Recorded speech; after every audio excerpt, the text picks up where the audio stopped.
welcome back to my video. Balik lagi sama aku, Azra Medeni, dari kelas KPI 4C.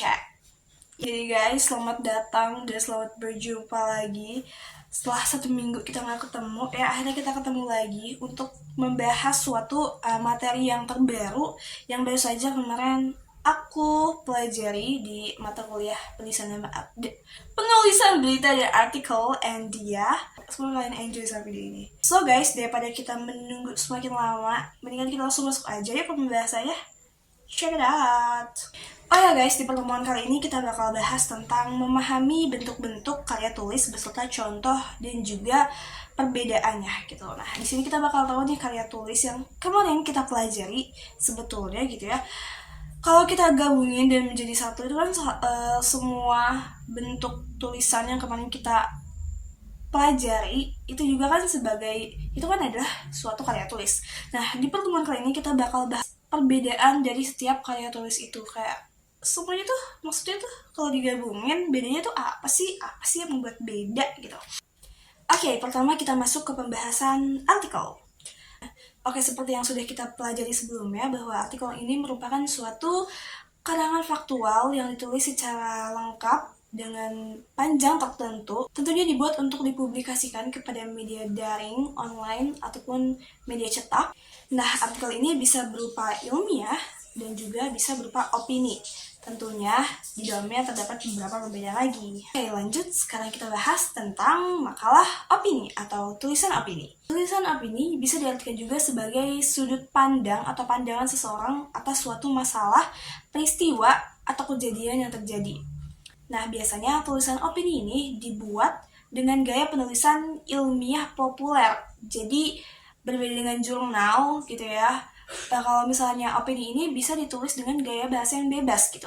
Jadi intinya, kalau tulisan opini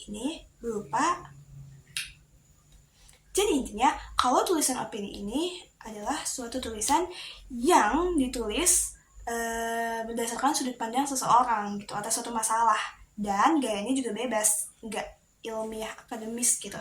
Jadi gitu. Oke, next, sekarang kita bahas tentang esai. Yaps, esai adalah suatu tulisan prosa yang menggunakan suatu masalah dalam bidang kesusastraan, kebudayaan, kesenian, ilmu pengetahuan, dan tanggapan yang berlaku untuk mengemukakan gagasan dan wawasan pengarangnya sendiri. Nah, sekarang kita akan bahas tentang feature. Feature bisa diartikan sebagai cerita atau karangan khas yang berpijak pada fakta dan juga data yang berisi informasi dan di dalamnya mengandung unsur human interest dan juga hiburan. Nah teman-teman, feature ini sendiri dapat ditulis secara bebas karena memang tidak ada suatu kaidah khusus dalam gaya penulisannya.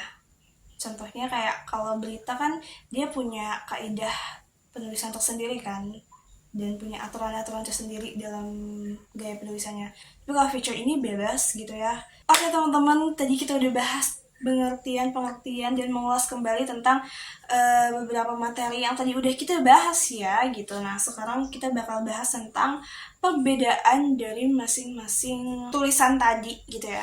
Nah, kita langsung aja masuk ke pembahasannya. Oke, perbedaannya. Artikel, makalah opini, esai, news, feature, itu perbedaannya tuh kayak gimana sih? Kita kan dari tadi emang belajar ya, memahami tentang pengertian dan definisi tentang materi tulisan-tulisan tersebut gitu. Di sini aku bakal simpulin lagi,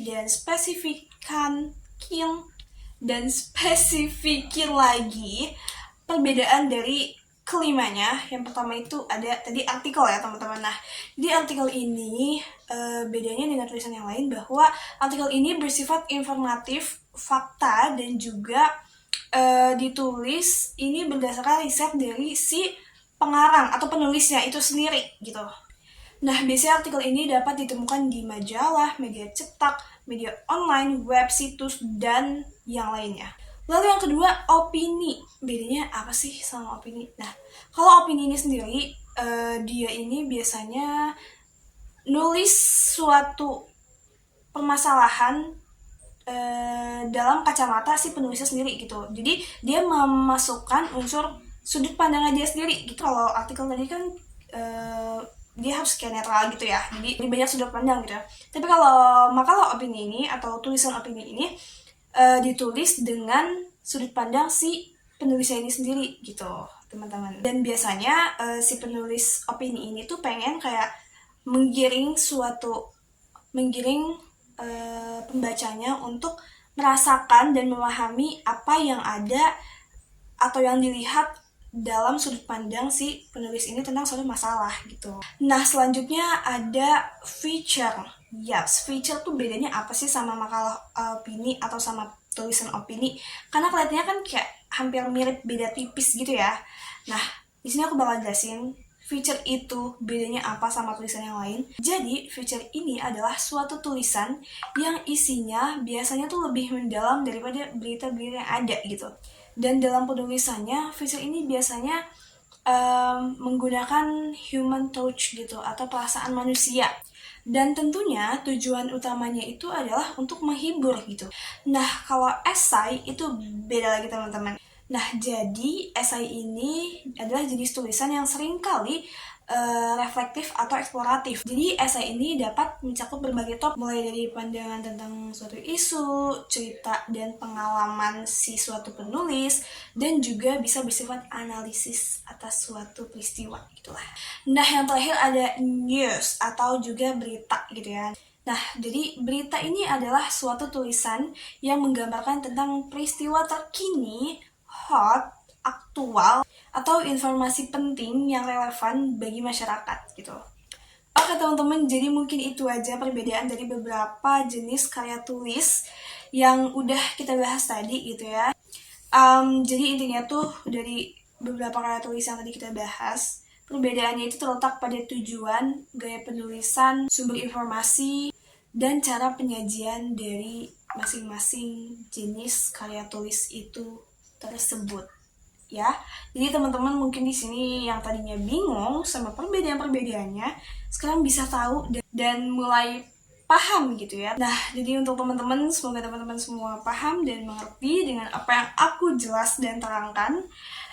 Semoga video kali ini bermanfaat dan tentunya semoga teman-teman semua enjoy nonton video ini dari awal sampai akhir. Oke teman-teman, tepat hari ini adalah hari kedua sebelum Lebaran Idul Fitri ya, which is 2 hari lagi kita bakal Lebaran Idul Fitri. And ya, aku pribadi mengucapkan minal izin wal faizin, mohon maaf lahir dan batin. Aku minta maaf sama teman-teman kalau selama ini aku punya salah terkait dengan apa yang aku lakukan, mungkin yang aku nggak sadar gitu ya. Jadi mungkin itu aja dan selamat Hari Raya Idul Fitri. Dan tentunya aku juga makasih banyak sama teman-teman karena udah mau nonton video aku gitu ya. And ya, oke. Mungkin itu aja untuk video kali ini. Thank you for watching. Semoga kalian suka sama videonya and enjoy, of course ya. Jadi terima kasih teman-teman. Assalamualaikum warahmatullahi wabarakatuh. Bye bye.